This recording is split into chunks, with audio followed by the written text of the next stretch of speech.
4টি নিয়ামত পেলে 4টি বোনাস ফ্রি। যাকে আল্লাহ তাআলা 4টি নিয়ামত দিবেন তাকে 4টি বোনাস দিবেন।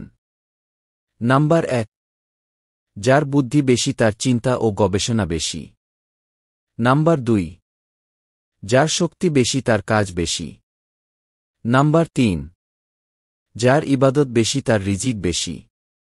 নাম্বার 4, যার ঈমান বেশি তার আমল বেশি।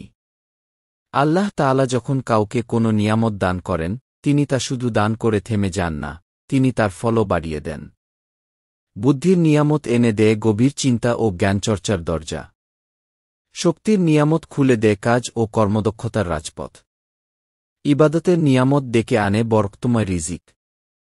আর ঈমানের আলো আলোকিত করে আমলের ধারাকে। এভাবেই প্রতিটি নিয়ামতের সাথে লুকিয়ে থাকে এক একটি বোনাস, যা মানুষকে দুনিয়া ও আখিরাতে সফলতার পথে নিয়ে যায়। প্লিজ আমাদের চ্যানেলটি সাবস্ক্রাইব, লাইক, শেয়ার ও কমেন্ট করুন।